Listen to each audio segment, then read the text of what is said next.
Put the children away from the screen. Turn the volume down if someone's sleeping next to you. What I'm about to tell you isn't a story anymore. It's a recording. It's a voice. It's a 22-year-old woman sitting in a car in New Hampshire, talking to her 15-year-old lover about how to dispose of her husband, while her best friend sits between them with a microphone hidden in the lining of her blouse.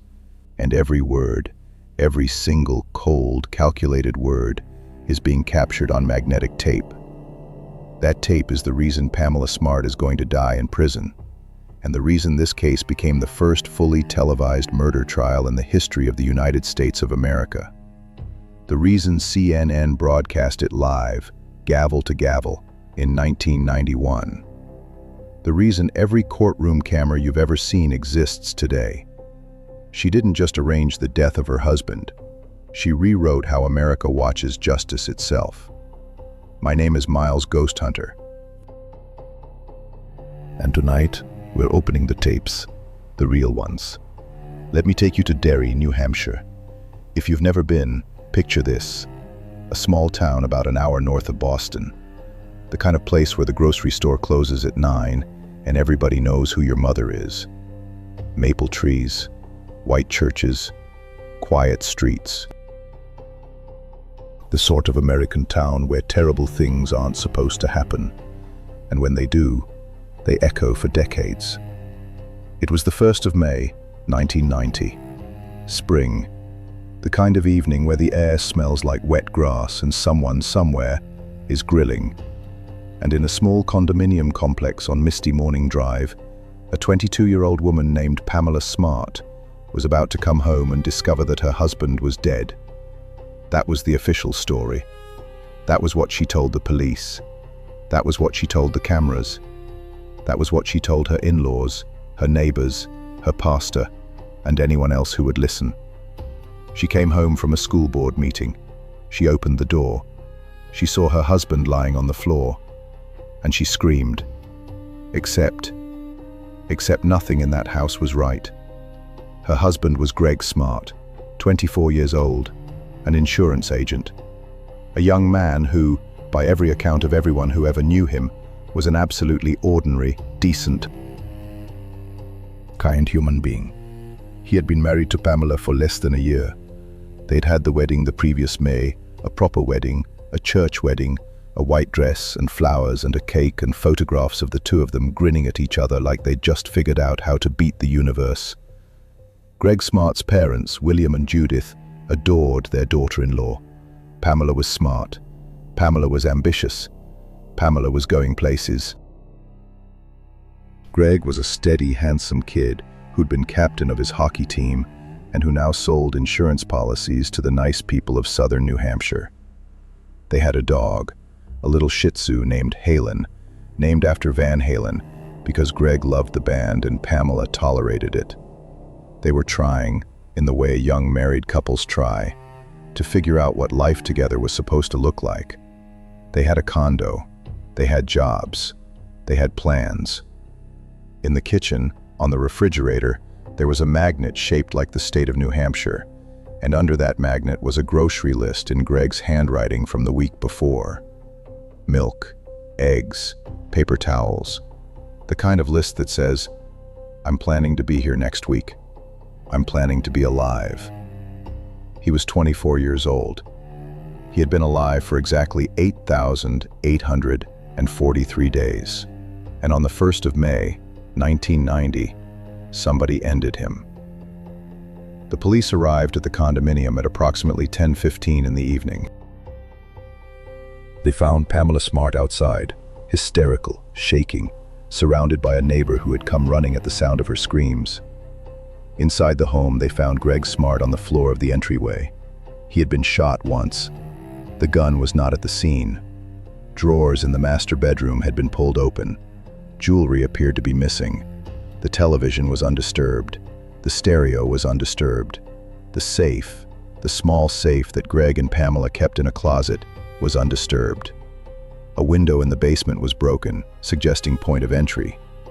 It looked, at first glance, like a burglary gone catastrophically wrong. A young husband had come home at the wrong moment, confronted an intruder, and paid for it with his life. That was the version Pamela Smart wanted the police to believe. That was the version the local news ran the next morning. A grieving widow, a senseless crime, a community in shock, candles on the lawn, flowers at the door, a funeral planned for the following week. A weeping young woman in a black dress, clutching a photograph of her dead husband, telling every television camera in New Hampshire that she just wanted justice. That she just wanted to know who had done this. That she would do anything to see the killer brought to account. Miles, GhostHunter is about to tell you something. Every single word Pamela Smart said to those cameras, every tear, every quiver in her voice, every trembling hand raised to her lips, was a performance. And she wasn't performing for the police. She wasn't performing for the grieving parents of the young man she was burying. She was performing for one person in particular, a 15-year-old boy named William Flynn, who everybody called Billy, who was sitting at home that night, watching her on the news, terrified out of his mind, because Billy Flynn had pulled the trigger, and Pamela Smart had told him to. But nobody knew that yet. Let me rewind. Because to understand what happened on the 1st of May, 1990, you have to understand what had been happening for the previous 10 months inside Winnacunnet High School, where Pamela Smart worked as the media services coordinator.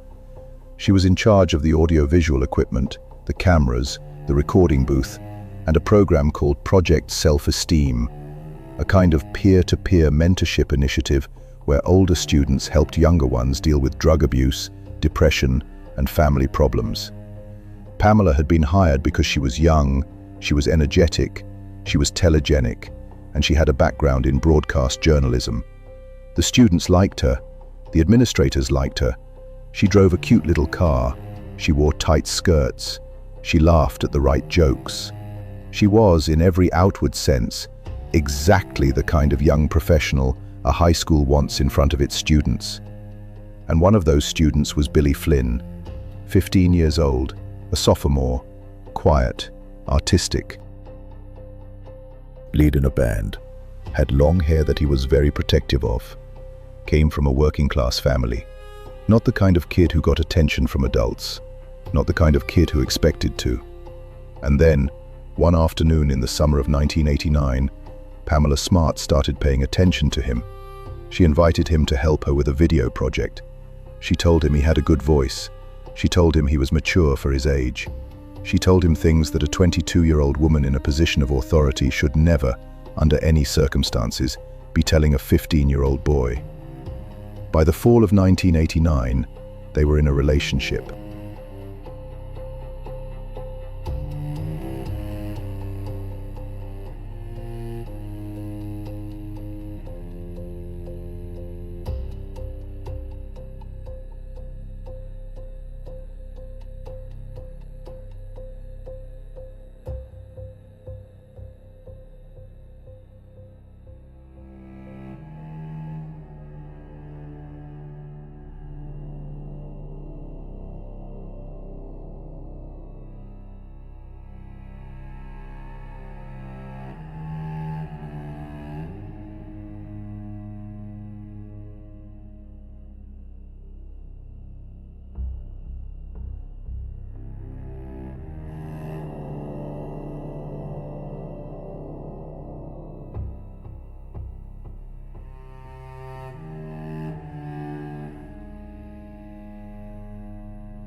His brain wasn't finished developing. The part of the human brain that handles risk assessment and long-term consequence doesn't finish forming until roughly the age of 25. Pamela Smart knew this, or if she didn't know it clinically, she understood it instinctively. She understood that Billy Flynn was malleable, that Billy Flynn was in love, or what a 15-year-old thinks love is, that Billy Flynn would do, quite literally, anything she asked. And in the spring of 1990, she asked. She didn't ask directly at first. She talked around it. She told him Gregg was threatening her. She told him Gregg was controlling. She told him that if she divorced Gregg, she would lose the condo, the dog, everything. She told him that if Gregg died, everything would be different. They could be together. They could have a life. She said these things in cars, in motel rooms, in the back room of the high school media office. She said them the way a person talks about a daydream, but a daydream that kept getting more specific, more detailed, more practical. And Billy Flynn kept listening, and Billy Flynn kept nodding. And Billy Flynn, at 15 years old, started to believe that killing Gregg Smart was not just an abstract thought, but a task. A task he was going to perform. For her. Because she said it was love. He recruited 2 friends, Patrick Randall, Vance Latime Jr., boys his age, boys from the same school. Boys who didn't really understand what they were agreeing to, until it was too late. There was a 4th kid involved in the periphery, Raymond Fowler, who served as a kind of driver. 4 teenagers, a borrowed gun, a map of the Smart condominium, and a plan that had been assembled piece by piece over months of conversation between a young woman who should have been protecting them and a group of boys who had no business being anywhere near a crime scene. On the 1st of May, 1990, while Pamela Smart was at her school board meeting, deliberately, conspicuously, publicly at a school board meeting in front of dozens of witnesses, Billy Flynn and Patrick Randall entered the Smart condominium. They had been let in, or had known how to get in, through arrangements Pamela had made. They waited. Gregg Smart came home, and a few minutes later, Gregg Smart was dead. I'm not going to walk you through the specific mechanics of what happened in that entryway. Miles' ghost hunter doesn't need to. The boys made it look like a burglary. They pulled out drawers, they took some jewelry, they broke a window from the inside, they left, they drove away, they went home, and Pamela Smart returned to the condo at the scheduled hour and began screaming for the neighbors. For the next 3 months, that was the story. A grieving widow, an unsolved burglary, a town in mourning, a funeral, flowers, a memorial at the high school where Pamela worked, a scholarship fund in Gregg's name. Pamela gave interview after interview, always composed, always articulate, always, according to the reporters who sat across from her, just a little bit too articulate. There was something off, something in the eyes, something in the way she could describe the moment she found her husband's body, without her voice actually breaking. A producer at one of the Boston stations said later that Pamela Smart was the most professional interview he'd ever done with a widow, and that was the thing that bothered him. She was professional. She was ready for every question.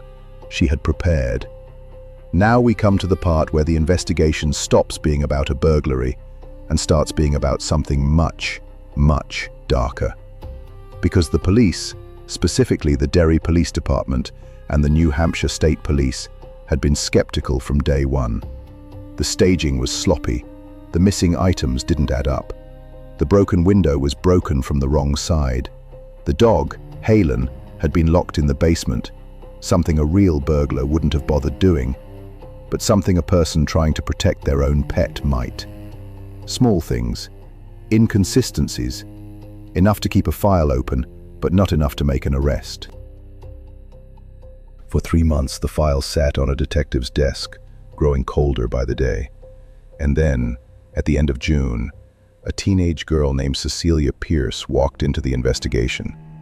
Cecelia Pierce was 16 years old, a student at Winnicott High School, a participant in Project Self-Esteem, and, unfortunately for Pamela Smart's closest confidant. Cecelia had been Pamela's intern of sorts. Pamela had cultivated her the way she cultivated Billy Flynn, with attention, with trust, with the illusion of adult friendship. Cecelia had known about the affair with Billy. Cecelia had known about the rising tension with Gregg. And in the weeks after Gregg's death, Cecelia started to know something else. She started to know, or at least strongly suspect, that her friend Pamela had done it. Pamela told her. Not directly at first, not in a confession, but in hints, in jokes, in references. In the careless way that a person who believes they've gotten away with something starts to let their guard down around someone they trust. Cecelia Pierce listened. And Cecelia Pierce, at 16 years old, made a decision that most adults in her position would not have had the courage to make. She went to the police. This is the moment where the case changes forever. On the 10th of July, 1990, Cecelia Pierce walked into the Derry Police Department and told the detectives that she believed Pamela Smart had arranged her husband's death, and she told them she was willing to prove it. She was willing to wear a wire. Let Miles' GhostHunter tell you what that means in the real world. A body wire in 1990 was not a discrete piece of modern technology. It was a tape recorder, roughly the size of a deck of cards, with a microphone wire that had to be taped to the skin and threaded under clothing. Cecelia Pierce, a 16-year-old girl with no training, no experience, and no protection other than a few detectives listening from a nearby van, agreed to wear one of these devices. Multiple times, in cars, in parking lots, in living rooms, while having ordinary-sounding conversations with a woman who, if she discovered the wire, would have every reason to panic, and panic in dangerous ways. The first recording was made on the 14th of July, 1990. Pamela Smart drove Cecelia to a McDonald's. They talked in the car. Pamela talked, and Miles' GhostHunter is going to tell you something. The tapes that came out of those recording sessions were not the fumbling, ambiguous, heavily edited transcripts that defense lawyers usually get to pick apart. They were clear, they were specific, they were damning. Pamela Smart, on tape, discussing the murder of her husband as if she were discussing a minor inconvenience. Pamela Smart, on tape, coaching Cecelia on what to say if the police ever ask questions.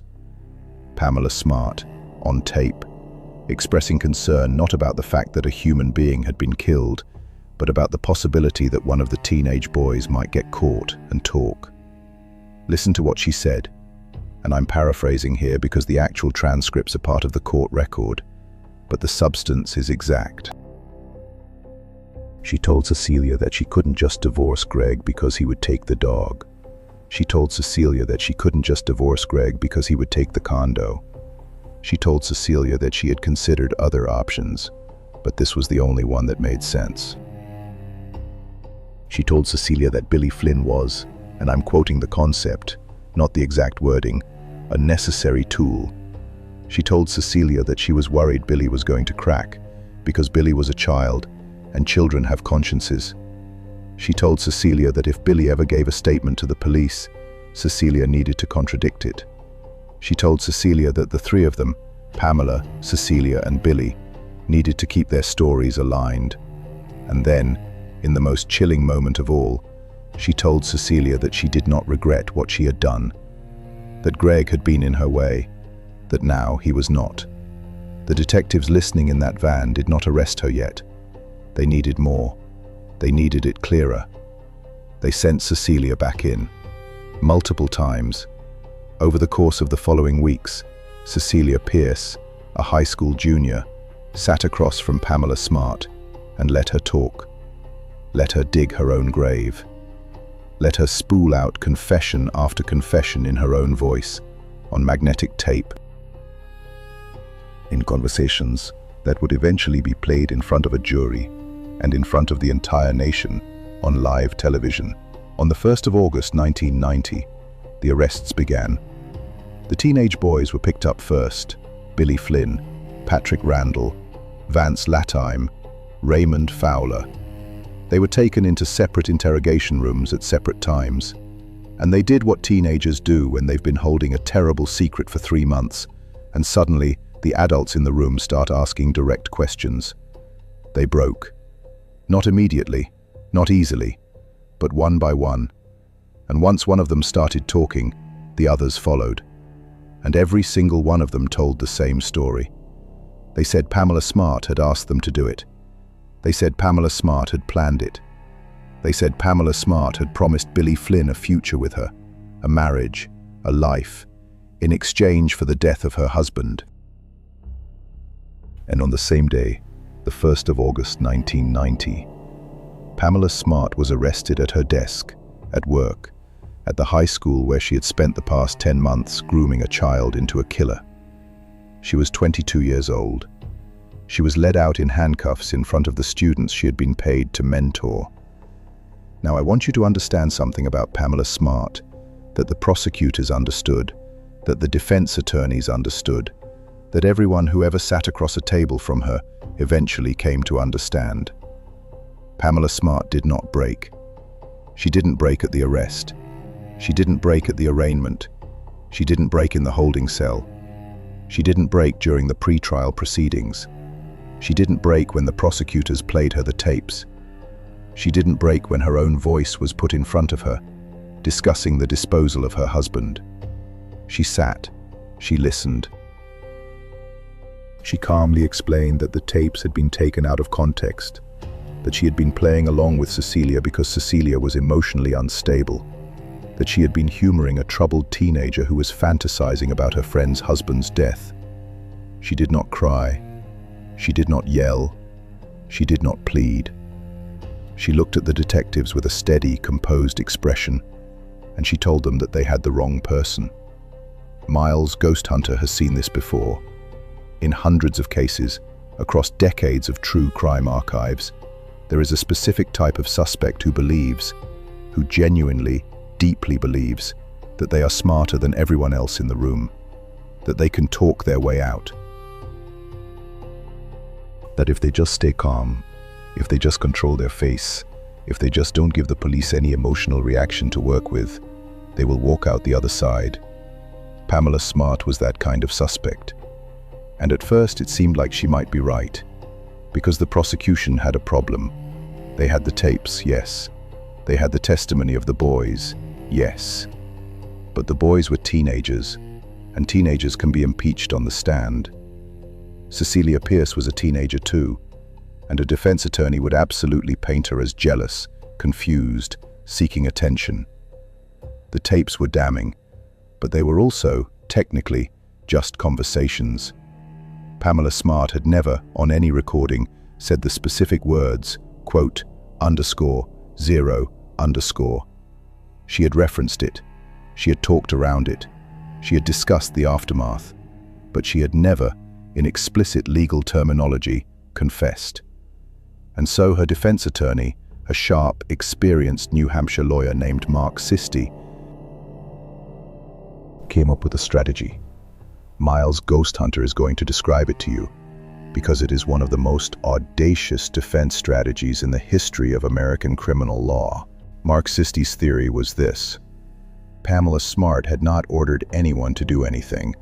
Pamela Smart had been sleeping with Billy Flynn, a fact the defense was ready to concede, even though it was in itself a crime. But the murder of Gregg Smart had been the independent decision of a group of infatuated teenagers who had acted on their own, without her knowledge, in a misguided attempt to win her love. The teenagers, Sisti would argue, had killed Gregg for her, not because of her. The tapes were the product of a scared young woman trying to protect herself from the paranoia of teenagers who had committed a horrible act. Pamela Smart, in this theory, was a victim too, a victim of her own poor judgment in getting involved with a student, but not a murderer. It was a theory. It was a coherent theory. And if Pamela Smart had been able to sell that theory to a jury, it might actually have worked. But the prosecution, led by a New Hampshire Assistant Attorney General named Paul Maggiotto, had a different plan. And their plan was the tapes. And their plan was Billy Flynn. The trial began on the 4th of March, 1991, at the Rockingham County Superior Court in Exeter, New Hampshire. And on the first day of that trial, something happened that had never happened before in the United States of America. The judge allowed a single television camera into the courtroom. One camera. mounted in the back, pointed at the witness stand, broadcasting live. And CNN, which was at the time still a relatively young cable news network, looking for content to fill its 24-hour cycle, picked up the feed. And they did not just air highlights. They did not just show the opening statements. They carried the entire trial, gavel to gavel, for 14 days. Every witness, every objection, every sidebar that the judge allowed the cameras to see, every moment of Pamela Smart sitting at the defense table, composed, professional, in a series of carefully chosen conservative outfits, looking for all the world like a young woman who had walked into the wrong building. America watched. And Miles, Ghost Hunter, is going to tell you, America had never watched anything like this before. The O.J. Simpson trial was still 3 years away. Court TV as a full network did not yet exist. The idea that you could sit in your living room in Ohio or Texas or California and watch, live, in real time, a murder trial unfolding in a small New Hampshire courthouse, that was a new experience for the American public.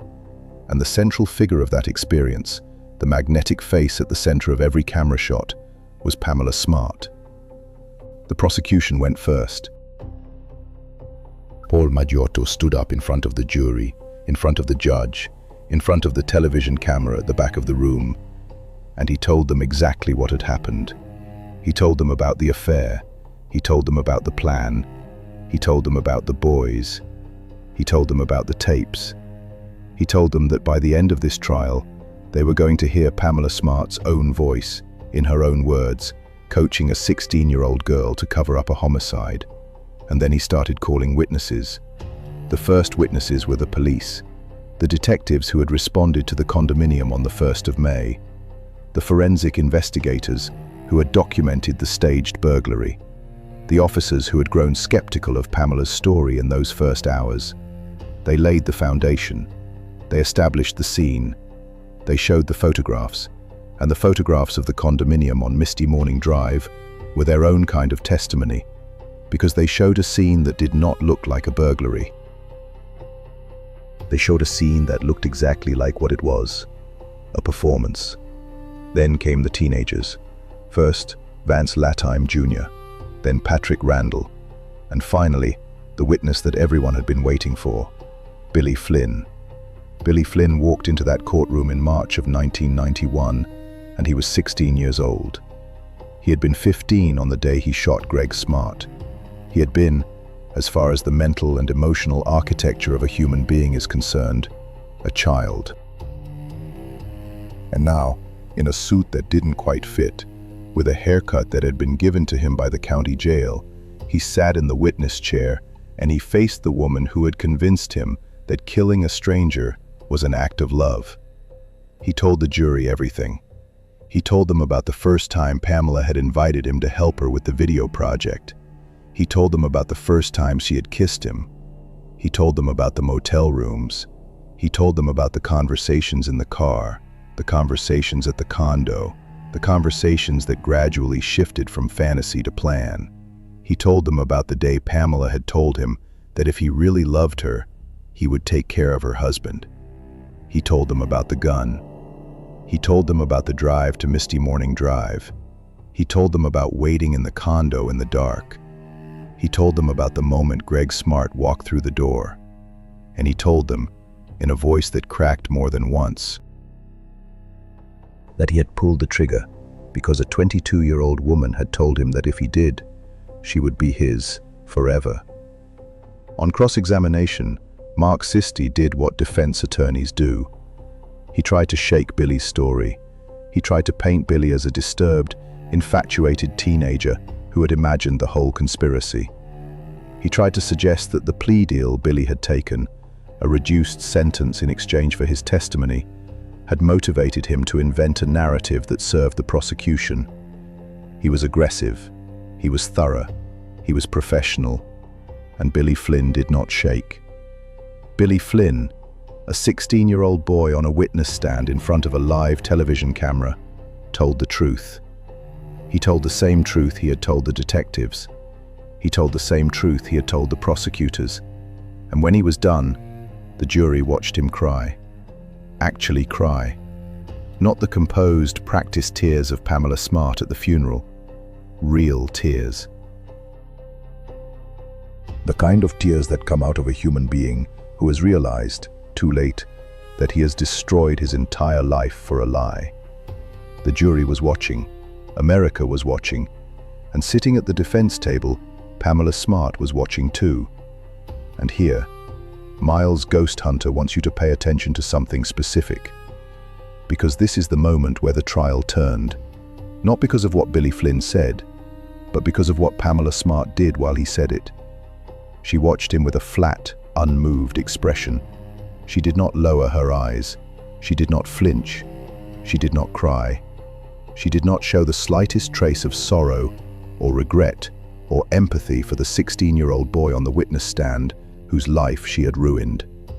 She watched him the way a person watches a television program, and every single juror saw it, and every single viewer at home saw it, and something, in that moment, clicked into place in the collective consciousness of the American public. This woman was not a confused young widow who had gotten in over her head. This woman was cold. This woman was composed. This woman was exactly what the prosecution was saying she was. Then came the tapes. Paul Maggiotto had saved them for the right moment, and the right moment came in the second week of the trial. He called Cecelia Pierce to the stand. Cecelia was now 17 years old, and she told the jury, step by step, how she had come to suspect her friend Pamela of murder, how she had gone to the police, how she had agreed to wear the recording device. And then Paul Maggiotto played the tapes. He played them in the courtroom. The judge had ruled them admissible. The jury listened in total silence. America listened in total silence. And Pamela Smart's own voice, cool, calm, conversational, utterly without conscience, filled the courtroom. Her voice, her words, her plan. On one tape, she could be heard discussing the need to maintain their story. On another, she could be heard complaining that the boys had not done a good enough job with the staging. On another, she could be heard explicitly referencing the moment she had asked Billy to proceed. There was no ambiguity. There was no interpretation required. There was a 22-year-old woman on a magnetic tape discussing her role in the death of her husband the way a person discusses a home renovation project. When the tapes were finished, the courtroom was silent for nearly a full minute. Miles GhostHunter has read the transcripts and spoken to people who were there, and they all say the same thing. It was not the kind of silence that comes from shock. It was the kind of silence that comes from certainty. Every person in that room, the judge, the jury, the spectators, the reporters, the cameraman in the back, every single one of them understood, at that moment, that they were listening to a confession. The trial had, for all practical purposes, just ended. The verdict had just been written. It was going to take the jury a few more days to formally deliver it, but the moment those tapes played, Pamela Smart's life was over. But Pamela Smart did not believe that. Pamela Smart still believed she could win. And so, against the advice of some said her own defense team, Pamela Smart decided to take the stand. She was going to testify in her own defense. She was going to explain to the jury, in her own words, that the tapes had been misinterpreted, that the teenagers were lying, that she was a young woman who had made one bad decision, getting involved with a student, and was now being punished for a crime she had not committed. She was on the stand for 2 days. And on both of those days, America watched a masterclass in the specific kind of self-destruction that comes when a person believes too deeply in their own performance. She was composed. She was articulate. She gave precise, organized, lawyerly answers. She corrected Paul Maggiotto on small details. She remembered dates. She remembered times. She remembered the exact color of a sweater she had been wearing on a specific evening 11 months prior. She did not cry. She did not stumble. She did not raise her voice. And every single one of those qualities, the qualities that Pamela Smart believed were making her look credible, was making her look like exactly what she was: a manipulator, a planner, a woman who had rehearsed. Normal people, innocent people, grieving widows, they don't remember the exact color of a sweater from 11 months ago. They don't recite timelines with the precision of a military briefing. They get emotional when asked about their dead spouses. They cry when shown photographs. They falter when forced to relive the worst night of their lives. Pamela Smart did none of that. She testified about Gregg Smart's death with the same tone of voice she used to describe the layout of her kitchen. And the jury noticed, and America noticed, and by the time she stepped down from the stand, the case was not just lost, it was buried. On the 22nd of March, 1991, after deliberating for roughly 13 hours, the jury returned its verdict. Pamela Smart was found guilty on all counts: being an accomplice to first-degree murder, conspiracy to commit murder, witness tampering. The judge sentenced her to life in prison without the possibility of parole. No deal, no reduction, no appeal that would ever succeed. She was 23 years old at the time of sentencing. She is, as of this recording, approaching her 60s. She has now served more than 3.5 decades behind the walls of the Bedford Hills Correctional Facility in New York State, where she was transferred because New Hampshire did not have a suitable facility for a woman with her sentence. Billy Flynn, who actually pulled the trigger, was sentenced to 28 years to under remains. Why? Why did the system sort out this way? Because in American criminal law, the person who plans, the person who orchestrates, the person who exploits a position of authority to manipulate others into committing a crime, that person is frequently treated more harshly than the person who actually carries out the physical act, especially when that person refuses, absolutely refuses, to acknowledge any responsibility. Billy Flynn pleaded. Billy Flynn cooperated. Billy Flynn sat in front of a microphone at a parole hearing and said the words, quote, 1. That level of acknowledgement is, in the eyes of the parole system, rehabilitation. It is not redemption. Nothing redeems the killing of a 24-year-old man in his own home. But it is the closest thing the legal system recognizes. Pamela Smart has never said those words. She has never, in 35 years, acknowledged guilt. She has filed appeal after appeal. She has given interview after interview from behind the walls. She has written open letters. She has maintained websites.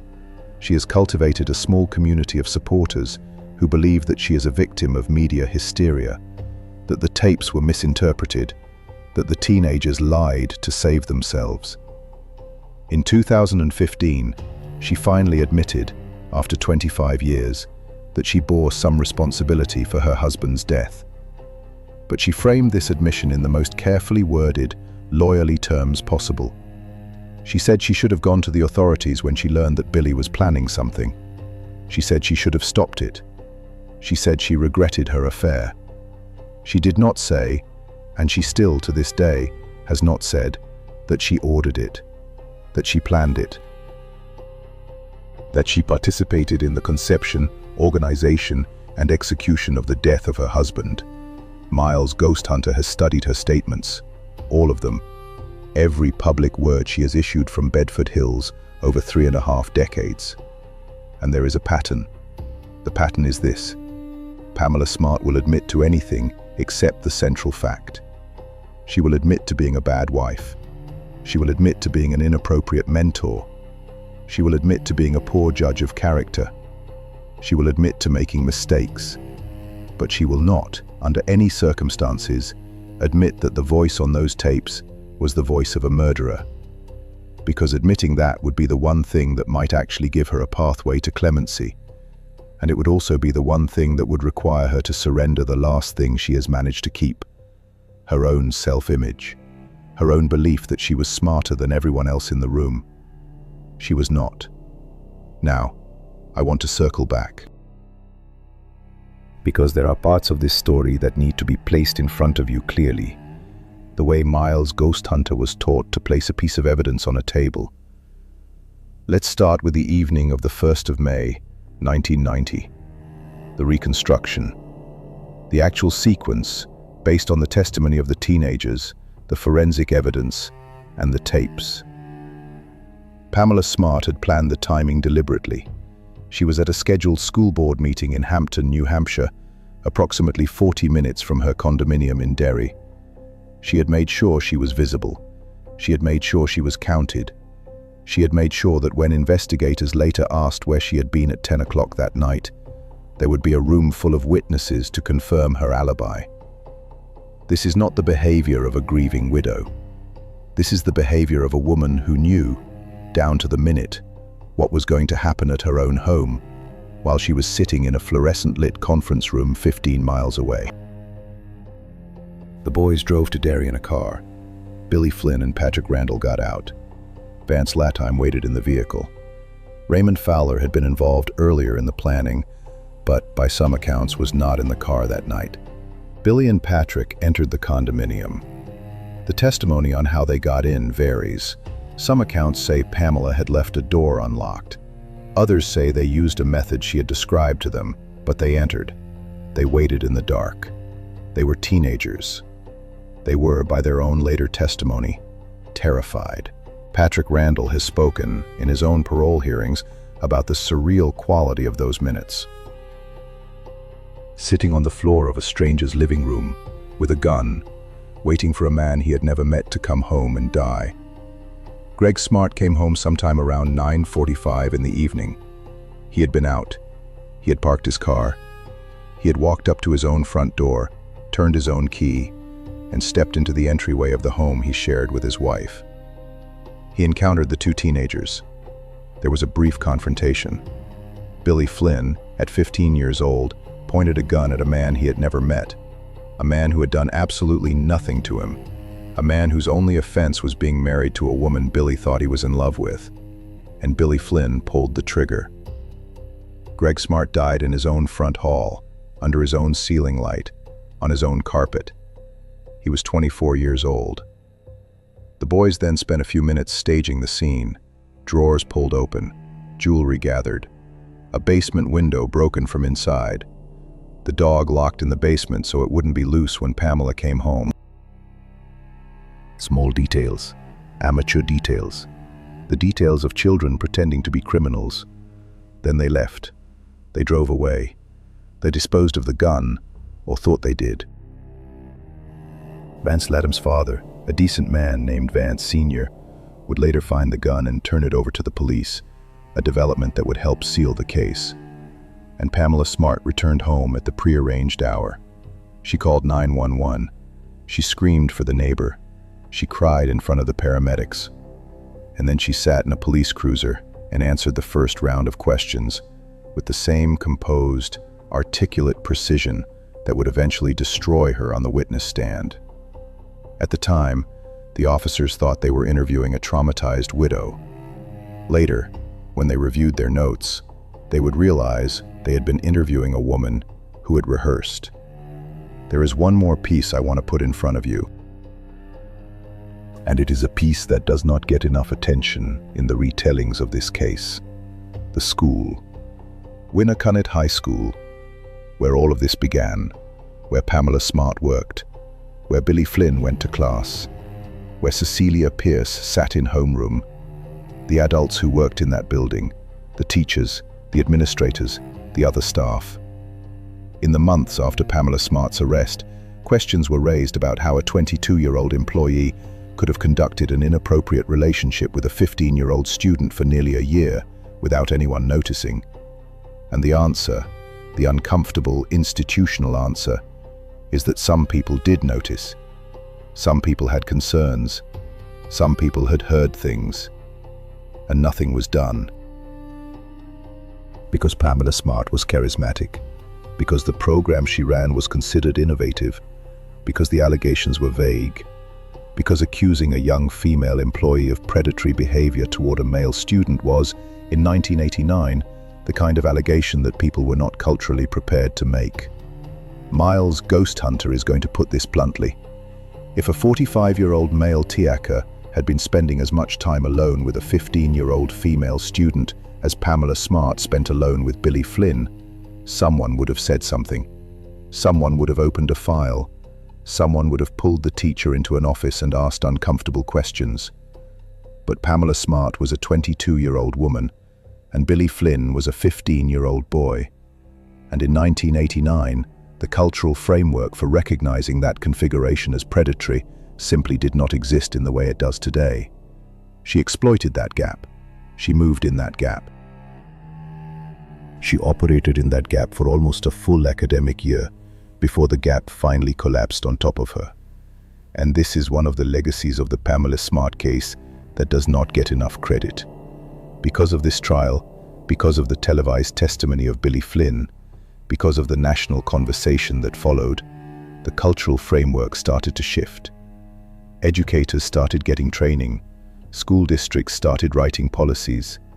The specific configuration of a young female authority figure grooming a male student stopped being invisible. That is not justice for Gregg Smart. Nothing will ever be justice for Gregg Smart, because Gregg Smart is dead and has been dead for more than 3 decades. But it is at least a consequence, a ripple, a small movement in the right direction that happened because one 16-year-old girl named Cecelia Pierce had the courage to walk into a police station and tell the truth. I want to talk about Cecelia Pierce for a moment, because she is, in many ways, the unsung figure at the heart of this entire case. Without her, there is no investigation. Without her, there are no tapes. Without her, Pamela Smart gets away with it. Cecelia Pierce was 16 years old when she made the decision to cooperate with law enforcement. She had been Pamela's friend. She had been, in some ways, Pamela's protégé. Pamela had taken her seriously. Pamela had treated her like an adult. Pamela had trusted her with information that no rational adult would have trusted to a 16-year-old. Information about the affair, information about the growing tension with Gregg, and eventually, information that amounted to an admission of participation in a homicide. Cecelia carried that information for weeks. She did not know what to do. She was 16. She was scared. She did not want to believe that her friend had done this. But eventually, she made the right decision. And when the police asked her to wear a wire, an enormous, terrifying responsibility for anyone, let alone a teenager, she said yes. The consequences for Cecelia Pierce were significant. After the trial, she was vilified by Pamela Smart's supporters. She received hate mail. She was harassed. She has spent decades being questioned, interviewed, doubted, and at various points accused of fabricating portions of the case for her own gain. Most of those accusations originating from Pamela Smart herself and her circle. Cecelia Pierce did not ask to be the central witness in the first televised murder trial in American history. She stepped forward because it was the right thing to do, and she paid a price for it that she is still paying. Now let us come to the question that everyone who hears this story asks eventually. The question Miles GhostHunter gets in emails, in letters, in messages on every platform I exist on. The question is this: could Pamela Smart actually be innocent? Could the tapes actually have been misinterpreted? Could the teenagers actually have acted on their own and blamed her after the fact? I'm going to answer this question seriously, because it deserves a serious answer. Not because I believe she is innocent, I do not, but because the question itself tells us something about the nature of this case and the nature of the woman at the center of it. First, the tapes. The tapes are not ambiguous. I have read the transcripts. I have listened to the portions that are publicly available. I have read the analyses of forensic linguists who have examined the recordings. There is no reasonable interpretation of those tapes in which Pamela Smart is a confused bystander humoring a paranoid teenager. She is, in multiple recordings, clearly and unambiguously discussing her own role in the planning and aftermath of the killing. The defense theory that she was simply, quote, two with Cecelia's fantasies collapses under the specific content of the recordings. She is not playing along. She is strategizing. Second, the testimony. 4 separate teenagers, interviewed separately, in separate rooms, at separate times, under separate pressure, told substantially the same story. Billy Flynn, Patrick Randall, Vance Latime, Raymond Fowler. Their accounts differed in small details, the kind of details that always differ between memories of a traumatic event, but the core of what they said was identical. Pamela Smart initiated the discussions. Pamela Smart suggested the method. Pamela Smart set the date. Pamela Smart provided information about the home, the alarm, and Gregg's schedule. The idea that 4 teenagers independently invented and coordinated the same false accusation under the same legal pressure, without ever being in a room together, is not credible. It simply is not how human beings behave under interrogation. Third, the behavior. Pamela Smart's conduct, before and after the killing, does not fit the profile of an innocent person. An innocent widow, learning that her husband was killed by a teenage boy she had been sleeping with, would be horrified, would be devastated, would be calling the police herself, would be cooperating at every level. Pamela Smart was not calling the police. Pamela Smart was coaching Cecelia on how to keep the boys from talking. Pamela Smart was worrying about the evidence being found. Pamela Smart was behaving at every observable moment like a person who had a stake in the crime remaining unsolved. Fourth, the absence of an alternative. Defense theories that rely on the real story has never been told must, eventually, provide an actual alternative story. Pamela Smart's defenders have never produced one. They have never explained why Billy Flynn would kill a man he had never met, at enormous personal risk, without instruction. They have never explained how 4 teenagers could plan and execute a homicide, including staging, without adult guidance. They have never explained why Pamela Smart's own recorded conversations are full of strategic thinking about the investigation. They have instead argued that the jury was misled, that the media was biased, that the prosecution was overzealous. All of which may, in some cases, be true, none of which adds up to innocence. Miles GhostHunter is going to say something that I do not say lightly.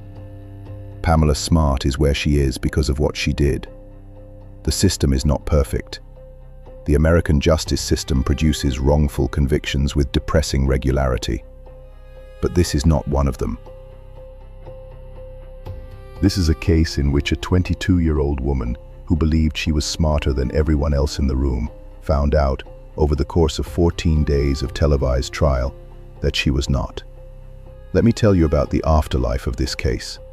Because it did not end with the verdict. It has never really ended.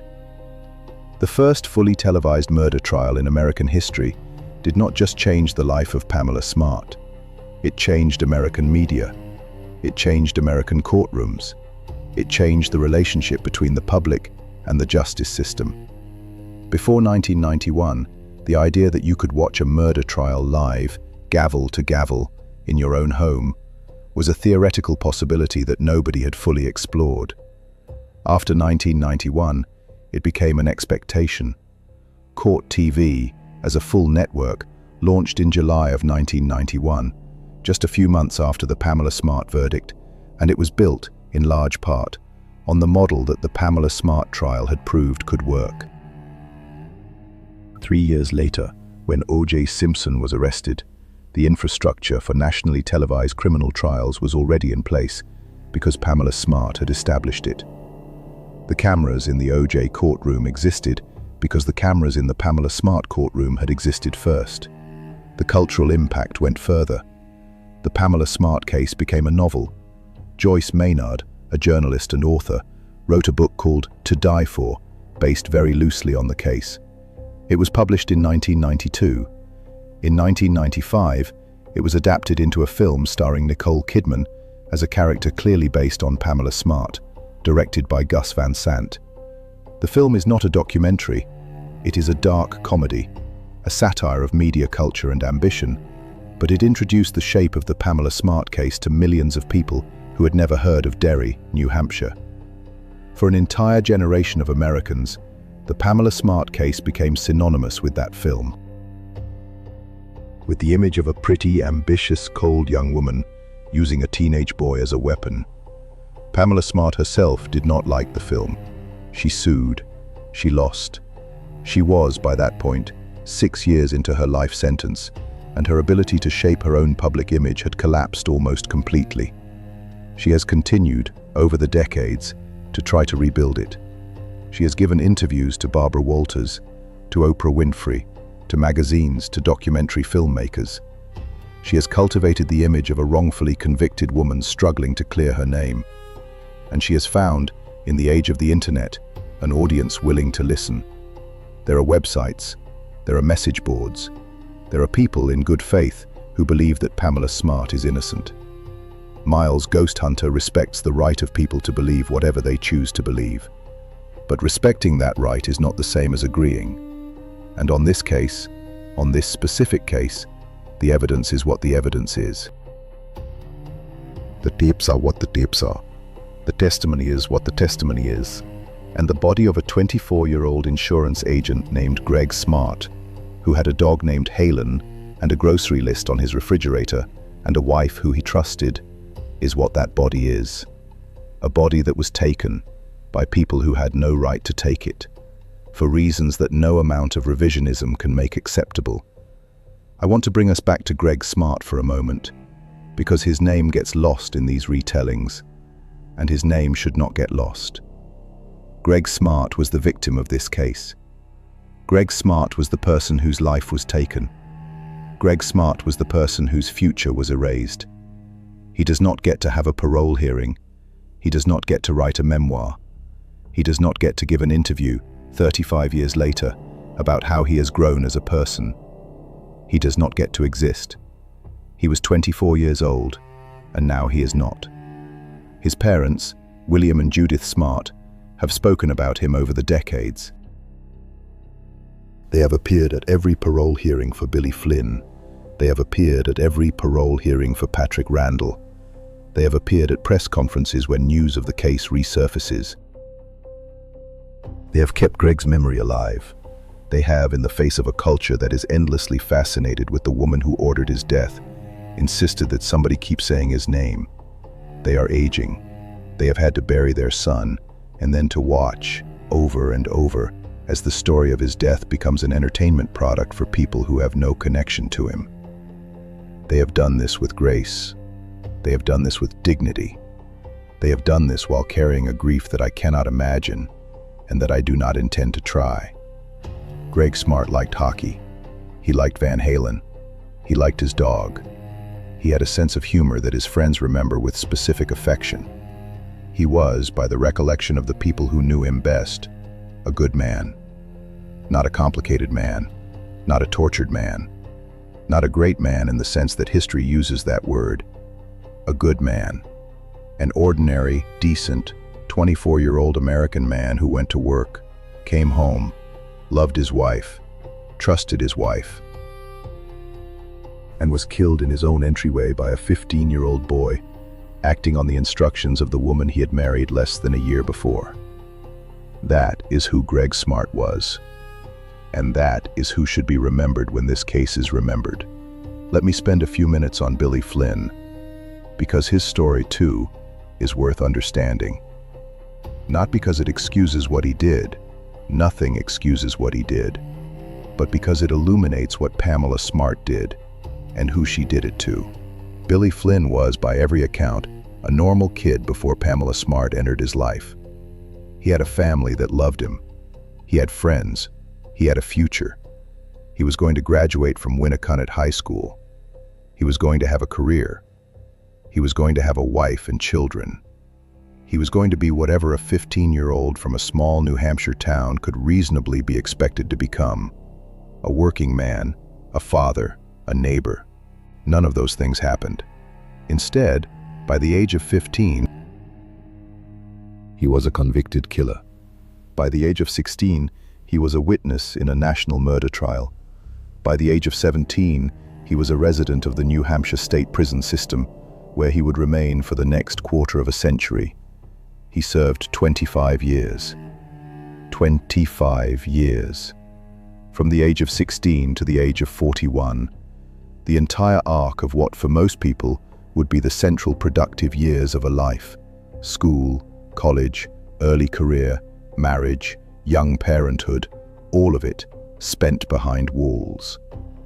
When he walked out of the facility in 2015, he was a middle-aged man who had never held a real job, never driven a car as an adult, never paid rent, never done any of the things that mark the ordinary passage of American adulthood. He had spent his adult life, such as it was, in prison. At his parole hearings, and I have read the transcripts, Billy Flynn did not minimize what he had done. He did not blame Pamela. He did not say she made me do it in the way that a person trying to evade responsibility might say it.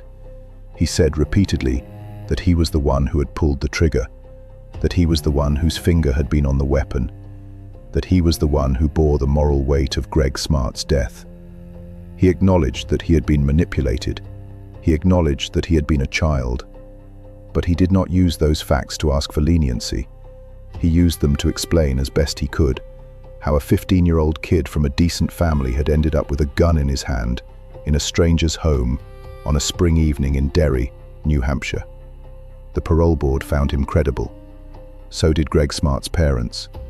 And this is the detail that hits hardest, who have said in public statements that they believe Billy Flynn is genuinely remorseful. They have not forgiven him. They have been very clear that they have not forgiven him. But they have acknowledged that he has, to the extent a human being can, taken responsibility for what he did. And that acknowledgement from the family of the victim is one of the reasons the parole board was willing to grant his release. Contrast that with Pamela Smart, who has, in 35 years, never offered the Smart family a clean apology, never admitted specific responsibility, never stopped filing appeals, never stopped giving interviews, never stopped insisting, in subtle ways and direct ways, that the system had failed her, and not Gregg. William and Judith Smart, when asked about Pamela, speak with a kind of exhausted finality. There is nothing left to say about her. There is nothing she could say at this point that would change what she has shown them for 3.5 decades. She has shown them who she is, and who she is who she is. There are parts of this story that are worth returning to, because they contain lessons that the culture still has not fully absorbed. Let me name them clearly. 1. The exploitation of power. Pamela Smart was not more powerful than Billy Flynn because she was stronger or richer or more connected. She was more powerful because she was an adult in a position of institutional authority, and he was a child. That power differential is real. It is legally real. It is ethically real. It is psychologically real. And it does not evaporate because the adult is young or female or attractive or charismatic. The law treats adult minor exploitation as exploitation, regardless of the demographics of the adult involved. The culture in 1989 did not. The culture in 2025 mostly does. That shift is, in part, the legacy of this case. 2. The tape recorder. Cecelia Pierce's wire changed this case, and it changed what a lot of people understand about criminal investigation. A recording is not just evidence. A recording is uncontested evidence. It is the voice of the suspect, in the suspect's own words, preserved outside of anyone's interpretation. Pamela Smart could have denied everything Billy Flynn said. She could have denied everything Cecelia Pierce said. But she could not deny her own voice, saying the words she had said, in the tones she had said them, about the things she had done. That is the power of a recording. And that is why, in the decades since Pamela Smart, police departments across the country have relied more and more heavily on controlled communications, wired informants, and recorded confrontations. The Pamela Smart case did not invent these techniques, but it demonstrated, in front of a national audience, how decisive they can be. 3. The camera in the courtroom. We live, now, in an era in which high-profile criminal trials are, as a matter of course, broadcast nationally. People watch them live, people analyze them on social media, people form opinions in real time about the credibility of witnesses and the competence of attorneys. All of that is downstream of the decision made by a single judge in a single New Hampshire courtroom in 1991 to allow a television camera into the Pamela Smart trial. That decision transformed American jurisprudence. It also transformed the defense of high-profile defendants, because from that point forward, every defendant in a televised trial would have to consider not just the jury in the box, but the audience in the nation.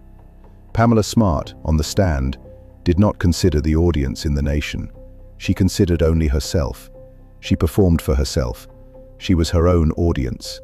And the nation, watching, saw exactly what that looked like.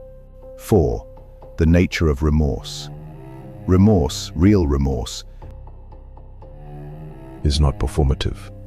It is not strategic. It is not timed. It is not packaged for parole boards or for interviews or for public relations purposes. Real remorse looks like Billy Flynn, at 16, crying on a witness stand while describing what he had done. Real remorse looks like Patrick Randall, decades later, in a parole hearing, saying plainly that he should have told his father what Billy had asked him to do. Real remorse does not look like Pamela Smart, who has spent 3.5 decades constructing increasingly elaborate arguments for her own innocence, while carefully ratcheting back, by measurable degrees, the specific things she is willing to admit. The parole system is imperfect, but it is not random. It responds to what it sees.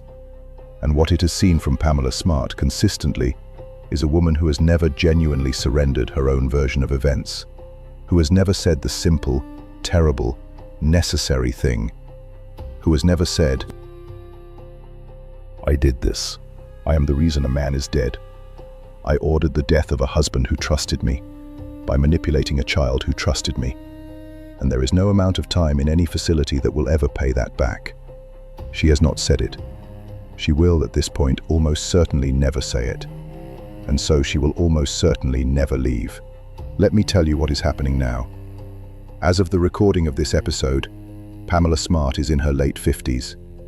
She has been incarcerated at Bedford Hills Correctional Facility in New York State for most of her adult life. She has earned degrees while inside, a master's in literature, a master's in law, which is a legitimate accomplishment, and which Miles GhostHunter is not going to minimize. She has taught classes to other incarcerated women. She has counseled younger inmates. She has, by the standards of what one can do inside a women's prison over 3.5 decades, lived as full a life as that context allows. She has also periodically filed motions for a reduced sentence. She has argued that the conditions of her original trial were prejudicial. She has argued that the televised nature of the proceedings made a fair verdict impossible. She has argued that the plea deals given to the teenagers were disproportionate to the sentence given to her. Her most recent significant legal effort in the last few years was a push for clemency from the state of New Hampshire, a push that, as of this recording, has not succeeded and is not likely to succeed. Why will it not succeed? Because the governor of New Hampshire, whoever that governor happens to be in any given year, is not going to spend political capital releasing Pamela Smart. She is too famous. Her case is too iconic. The family of Gregg Smart is too articulate. And there is no constituency in American politics that benefits from releasing a woman who manipulated a 15-year-old into killing her husband. She will, in all likelihood, die inside. That is the outcome. That is what the system has decided. And in the view of most people who have studied this case carefully, that is the correct outcome. Let me close by coming back to the tape. Because this case began with a tape, and this case will end with a tape. The tape in Cecelia Pierce's blouse on the F sentence, and in a very real sense, it is not the prison walls that are holding her. It is her own voice. her own words, her own confession, preserved on magnetic tape, immune to revision, immune to reframing, immune to every narrative that she has tried to construct in the 35 years since. The voice on that tape is still serving her sentence, and Miles GhostHunter believes it always will. I have spent this hour walking you through a case that is, in some ways, the origin point of modern American true crime. The first case where a murder trial became a television show. The first case where an American audience got to form a real-time parasocial relationship with both a victim's family and a killer. The first case where the specific dynamic of a young female adult grooming a teenage male was forced into the national conversation.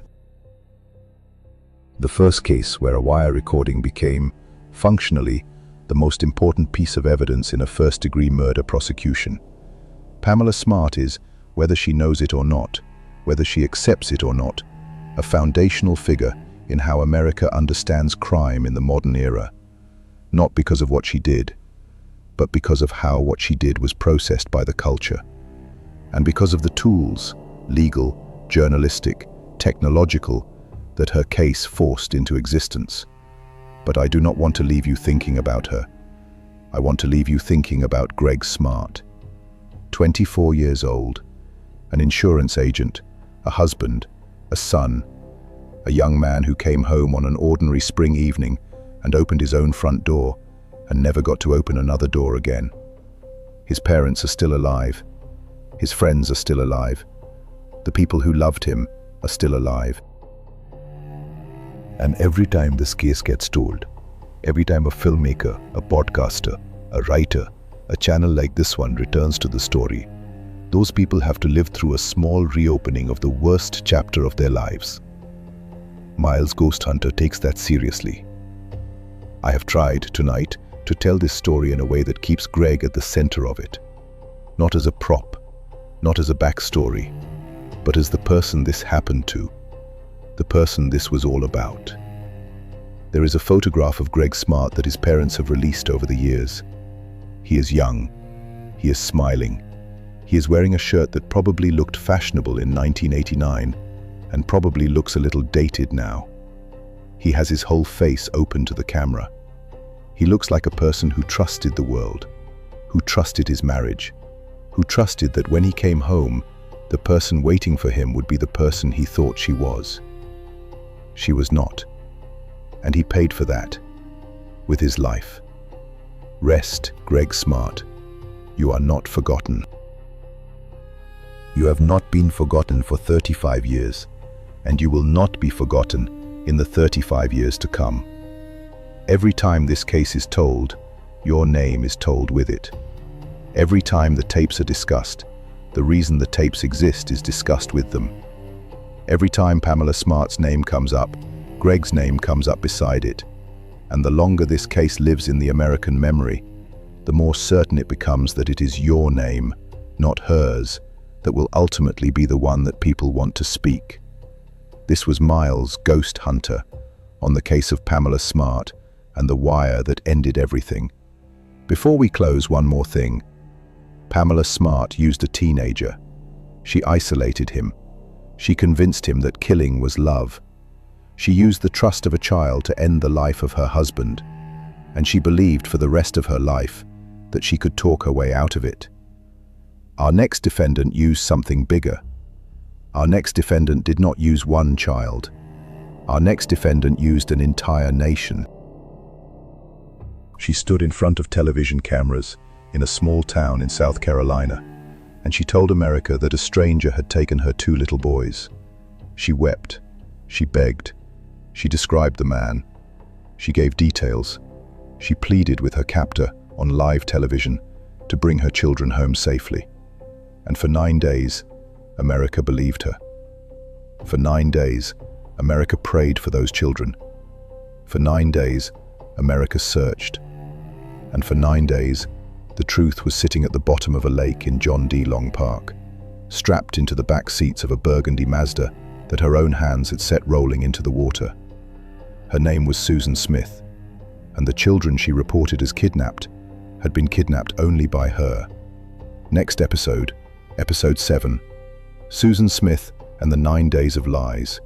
The mother who cried on camera. The town that believed her. The divers who found what she had done. And the confession, written by her own hand, that ended the most sustained public deception in the history of American missing child cases. Miles, Ghost Hunter, will be waiting for you there. Bring the lights down, lock the doors, and when the next episode begins, do not trust the mother. Do not trust the tears. Do not trust anything until the lake has been searched. Until then, stay sharp, stay skeptical, and remember, the voice on the tape is always, eventually, the voice that tells the truth. This was Miles, Ghost Hunter. Shock Trash Archives, Episode 6, out.